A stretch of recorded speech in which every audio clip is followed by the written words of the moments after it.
C'est une nouvelle année, un nouveau départ, de nouvelles résolutions. Oui, je sais, je suis un peu en retard. Bah oui. Mais il n'est jamais trop tard pour se mettre à l'écologie. Alors, moi, je suis surpris parce que je pensais que tu étais déjà dans l'écologie. Oui, mais on n'est pas parfait partout et j'ai encore des petites lacunes. D'accord. Je faisais justement mes recherches pour m'améliorer sur ma consommation. Et oui, comme je disais, je suis pas la meilleure. Alors, aujourd'hui, je viens vous donner ma trouvaille, la règle des 5 R. Un R majuscule, c'est tout simple. Ah, Martine, vous connaissez la règle des 5 R? Ah non, vous ne connaissez pas. Bah, vous allez découvrir. C'est quoi la règle des 5 R? Moi non plus. Hein. Je suis impatiente. C'est une recommandation de mode de vie écologique popularisée par la blogueuse Bea Johnson, visant à minimiser l'impact de nos déchets. C'est aussi un moyen mémotechnique pour s'améliorer. Donc, pas de pression, chacun son rythme bien sûr, mais on y va quand même. On arrête de se trouver des excuses et on fonce. J'ai rencontré Bea Johnson. C'est vrai? Vous avez rencontré Bea Johnson? Oui. Vous avez rencontré Elle est venue Bea à Johnson? Chalon. Waouh! Ah non. Oui, on a fait, avec la communauté d'Aglo, on l'a fait venir. Vous avez fait une jalouse, hein? J'ai son livre. Elle a C'est vrai signé, mais elle a pas mis de dédicace. Elle a dit, ah non, peut plus, trop. Voilà. C'est génial. Voilà. On fait une belle référence, hein, Oui. tu vois. Oui. Merci, Bea Johnson, que je vous invite à découvrir un petit peu, justement. Merci, Martine, de me proposer de découvrir Bea Johnson. Peut-être qu'elle reviendra sur Chalon. Faudra l'interviewer. Elle habite Voilà, aux oui. États-Unis, quand même. C'est pas grave. Mais elle a sa famille en France. Oui, elle est d'origine française, tout à fait. Donc, règle numéro 1, refuser tous les produits à usage unique et privilégier les achats sans déchets, comme le vrac par exemple. C'est tout ce dont on peut se passer. Il ne s'agit pas ici de refuser le confort moderne, mais d'apprendre à différencier le superflu du nécessaire.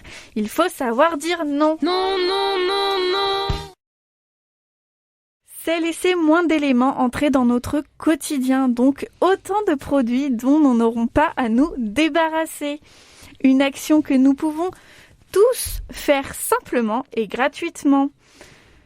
Un autocollant Stop Pub sur la boîte aux lettres, vous pensez sûrement que c'est inutile parce que c'est un bout de papier sur une boîte. Eh bien, vous évitez quand même de gaspiller 30 kilos de papier par an en collant ce petit bout sur votre boîte aux lettres. Ouais, et je voulais même rajouter un petit quelque chose justement sur ce stop pub. C'est que lorsqu'on met un stop pub à sa boîte aux lettres, ces fameuses pubs retournent à celui qui l'a produit, au publicitaire, et c'est lui qui a le coût financier de devoir traiter le déchet. Parce qu'une fois qu'il est dans la boîte aux lettres, eh bien, ce sont nos finances, les finances publiques, qui doivent payer le retraitement. Et ça, faut le savoir. Donc, mettre un stop pub aussi, c'est de rappeler ceux qui produisent ce papier-là et de les sensibiliser, les obliger à faire attention à ne pas trop en produire. Voilà. C'était une information mais c'est importante, parce que ça touche les finances publiques, c'est vrai. les déchets dans les boîtes aux lettres. Et justement, dans la galerie marchande dans le centre de Chalon, il y a une petite boutique qui s'appelle Hamster, qui est toute récente, qui vend du vrac et qui donne ses autocollants Stop Pub. Ils sont très très beaux et gratuits, donc foncez. Voilà, et vous collez ça sur la boîte aux lettres. C'est ça. La règle 2 est de réduire la consommation de biens qu'on ne peut pas refuser. Comme le dit l'adage, le meilleur déchet est celui qu'on ne produit pas. Et pour lutter efficacement contre la production des déchets, la meilleure solution est encore de ne pas en créer.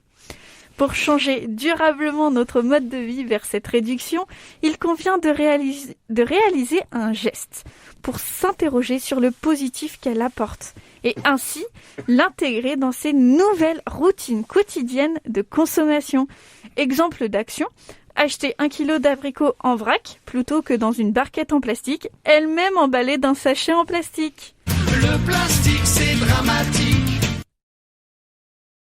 La troisième règle, réutiliser ou réparer tout ce qui peut l'être et que l'on ne peut ni réduire ni refuser. Cette règle nous apprend que pour chaque produit jetable, il existe une alternative durable. En consommant moins mais mieux, nous allons nous rendre compte de l'importance des objets. Cela va se traduire par réparer lorsque c'est possible, de repenser sa fonction première en lui trouvant une nouvelle utilité ou fonction, Rapportez si des solutions se présentent. Exemple d'action, refuser le gobelet jetable au travail pour lui préférer une tasse personnelle, parce qu'une table pour boire son café. C'est énorme.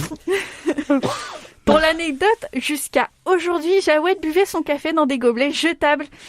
Et oui, c'est quand vrai. on disait que chacun J'avoue. avance à son rythme. J'avoue. Mais t'as vu, j'ai fait attention là. Oui, c'est vrai. La règle numéro 4 est de recycler tout ce qui ne peut pas être réutilisé. Cette étape explique qu'il s'agit de se débarrasser de ce qui est entré chez nous et que l'on ne pouvait éviter.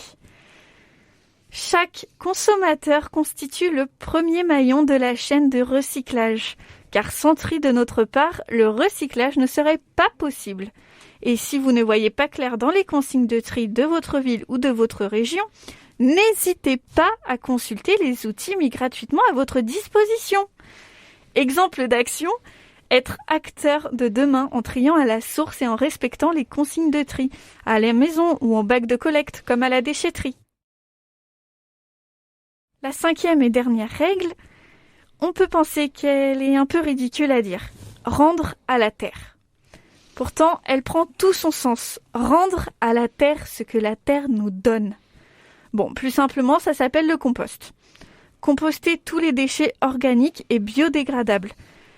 Alors que nous sommes nombreux à déposer nos épluchures, restes de repas ou encore de fruits et de légumes à mimer dans la poubelle, plusieurs alternatives existent afin de restituer à la terre ce qu'elle nous a donné. Trier ces biodéchets, c'est alléger de poids de sa poubelle de plus de plus de 30%. C'est permettre de réduire les tonnages de stockage ou d'incinération. C'est éliminer un risque de pollution. Exemple d'action, individuel ou collectif, intérieur ou extérieur, il existe plusieurs solutions de compostage pour permettre cette séparation. Il n'y a qu'une solution, la séparation. Et si vous ne souhaitez pas investir, il existe des composts de ville ou des jardins partagés qui permettent de gérer ces déchets organiques. Et à Châlons, eh oui, l'agglomération propose des composteurs à ceux qui le demandent. Vous n'avez plus d'excuses. C'est bien de le rappeler. Voilà de quoi bien continuer l'année 2022. Suivez à votre échelle cette règle des 5 R et vous verrez que ça sera beaucoup plus facile au fur et à mesure des mois. N'oubliez pas que de consommer local et que protéger la faune et la flore, c'est se protéger nous-mêmes. Mon objectif pour cette année, c'est de vivre localement et d'avoir mon propre compost. Et vous ? Quel est votre objectif ? Ben voilà, votre objectif localement, n'hésitez pas, vous pouvez nous le dire sur les réseaux sociaux, Instagram, Twitter, Facebook, voilà, sur RCF Cœur de Champagne. Et dites-nous votre objectif justement pour réduire les déchets, et puis dites-le à Maxime. Et l'occasion, peut-être, dans une prochaine émission, on réagira et on en rediscutera. Oui. On fait ça. Merci beaucoup, Maxime.